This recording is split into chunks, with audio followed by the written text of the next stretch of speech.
Sebelumnya, izinkan saya untuk memperkenalkan diri saya terlebih dahulu. Perkenalkan, nama saya Syamira Bakis dari kelas 11 IPS 1 ingin menjelaskan materi pendidikan Pancasila dan kewarganegaraan tentang penggolongan hukum. Semoga bisa dimengerti dengan baik. Penggolongan hukum. Penggolongan hukum adalah cara kita mengelompokkan aturan-aturan hukum agar lebih mudah dimengerti. Dalam hukum, kita juga mengelompokkan aturan-aturan hukum berdasarkan ciri-ciri tertentu, seperti dari mana asalnya, apa tujuannya, atau bagaimana aturannya dibuat. Penggolongan hukum terbagi menjadi 6 bagian dan masing-masing bagian memiliki jenisnya tersendiri. Berikut 6 bagian yang akan saya jelaskan satu persatu. 1. Berdasarkan bentuknya. 2. Berdasarkan wilayah berlakunya. 3. Berdasarkan fungsinya. 4. Berdasarkan waktu berlakunya. 5. Berdasarkan isi masalahnya. Dan 6. Berdasarkan sifatnya. Berdasarkan bentuknya. 1. Hukum tertulis. Hukum tertulis adalah aturan hukum yang secara jelas ditulis dalam dokumen resmi atau peraturan yang tertulis dan berwujud dalam lembaran-lembaran. Contohnya seperti Undang-Undang Dasar 1945, Undang-Undang dan Peraturan Pemerintah. 2. Hukum tidak tertulis. Hukum tidak tertulis merujuk pada aturan hukum yang tidak secara eksplisit tertulis dalam dokumen resmi, tetapi dapat tetap dipatuhi oleh masyarakat, sebagai contoh adat istiadat yang ada di Indonesia dan kebiasaan. Berdasarkan wilayah berlakunya. 1. Hukum lokal. Hukum lokal atau adat adalah aturan-aturan hukum yang berlaku dalam komunitas tertentu dan hanya berlaku pada daerah atau masyarakat tertentu. Sebagai contoh, hukum adat suku Dayak di Kalimantan yang mengatur tata cara dalam adat istiadat. 2. Hukum nasional. Hukum nasional adalah hukum yang berlaku bagi seluruh wilayah negara tersebut. Di Indonesia, Undang-Undang Dasar 1945 adalah contoh hukum nasional yang mengatur prinsip-prinsip dasar negara. 3. Hukum internasional. Hukum internasional adalah aturan-aturan yang mengatur hubungan antara negara-negara di tingkat global. Ini berlaku di seluruh dunia dan mengikat negara-negara yang telah mengakui norma-norma internasional, seperti Statuta Roma yang merupakan perjanjian internasional yang mengatur penegakan hukum atas kejahatan HAM berat di dunia internasional. Berdasarkan fungsinya. 1. Hukum material.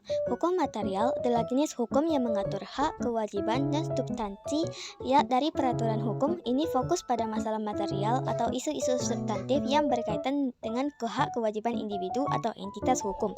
Contohnya seperti hukum pidana, hukum perdata, hukum dagang, dan sebagainya. 2. Hukum formal. Hukum formal adalah jenis hukum yang mengatur prosedur, mekanisme, dan cara penegakan hukum. Ini menentukan bagaimana hukum material diterapkan dan diberlakukan dalam praktek.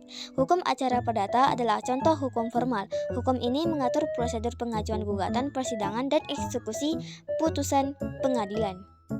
Berdasarkan waktu berlakunya. 1. Hukum positif. Hukum positif merujuk pada aturan-aturan hukum yang berlaku pada saat ini dan mereka memiliki efek hukum saat diadopsi. Undang-undang yang ada saat ini di suatu negara seperti Kode Undang-Undang Hukum Pidana (KUHP) di Indonesia adalah contoh hukum positif. 2. Hukum yang berlaku pada masa datang. Hukum yang berlaku pada masa datang adalah aturan-aturan hukum yang diberlakukan untuk kejadian atau tindakan yang akan terjadi di masa depan setelah hukum tersebut diadopsi. Misalnya, seperti perubahan tarif pajak yang akan berlaku pada tahun berikutnya. 3. Hukum antar waktu. Hukum antar waktu adalah aturan-aturan hukum yang diberlakukan dengan efek surut, yaitu berlaku untuk peristiwa-peristiwa yang telah terjadi sebelum hukum tersebut diberlakukan.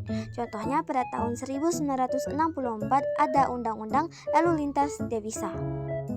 Berdasarkan isi masalahnya. 1. Hukum privat. Hukum privat juga dikenal sebagai hukum sipil, mengatur hubungan antara individu atau entitas swasta dalam hal hak, kewajiban, dan kontrak pribadi. Ini adalah hukum yang paling sering berlaku dalam transaksi pribadi dan bisnis. Contohnya, hukum perkawinan, kekeluargaan, kekayaan, perikatan waris, perceraian, dan pencemaran nama baik. 2. Hukum publik. Hukum publik mengatur hubungan antara individu dan entitas swasta dengan pemerintah atau badan publik. Ini termasuk aturan-aturan yang mengatur penggunaan publik dan perlindungan masyarakat. Hukum tata negara adalah contoh hukum publik. Ini mencakup konstitusi negara, hukum administrasi publik, hukum pidana publik, dan hukum perpajakan yang mengatur hubungan antara warga negara dan pemerintah. Berdasarkan sifatnya. 1. Kaidah hukum yang memaksa. Kaidah hukum yang memaksa adalah jenis kaidah hukum yang mengatur dengan ketat hak dan kewajiban subjek hukum.